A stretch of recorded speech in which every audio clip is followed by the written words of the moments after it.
الرحمن الرحیم، معزز و محترم سامعین و ناظرین، السلام علیکم ورحمۃ اللہ وبرکاتہ۔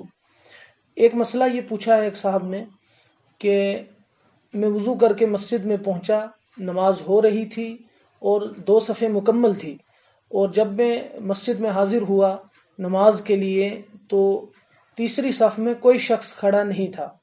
کیا اگر میں اکیلے کھڑے ہو کر نماز پڑھ لیتا ہوں یا میں نے وہ نماز پڑھ لی تو کیا وہ نماز میری ادا ہوگی؟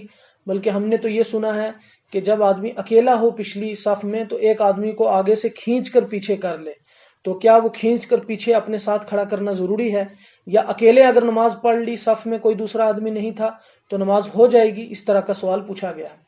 اس کا جواب یہ ہے کہ اگر آدمی جماعت کی صف میں پہنچا اور ایک صف میں کوئی آدمی نہیں تھا، وہ اکیلا اور تنہا تھا، تو وہ آدمی اگر اکیلے نماز پڑھ لیتا ہے جماعت کے ساتھ امام کے پیچھے، اکیلے تنہا ایک صف میں، تو نماز ہو جائے گی، اس کو جماعت کا ثواب ملے گا، جماعت میں کوئی خرابی اور نقص نہیں آئے گا۔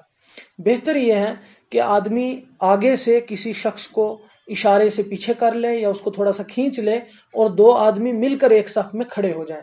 یہ مسئلہ بھی جو سنا ہے آپ نے وہ بالکل درست ہے، صحیح ہے، لیکن شراح حدیث اور خصوصاً فقہائے کرام جیسے فتاوی شامی کے اندر، بحر الرائق کے اندر، بدائع الصنائع اور فتاوی عالمگیری کے اندر اس مسئلے کی وضاحت فقہائے کرام نے کی ہے کہ آج کے زمانے میں چونکہ جہالت عام ہے، اگر تو سامنے والا جس کو آپ کھینچ رہے ہیں اس کو اس مسئلے کا علم ہے تو ٹھیک ہے، ورنہ آپ اس کو کھینچ رہے ہیں اور وہ آگے کی طرف زور لگا رہا ہے یا وہ آپ سے جو ہے وہ لڑائی جھگڑا شروع کر دے، تو اس سے بہتر ہے آپ اکیلے پڑھ لیں۔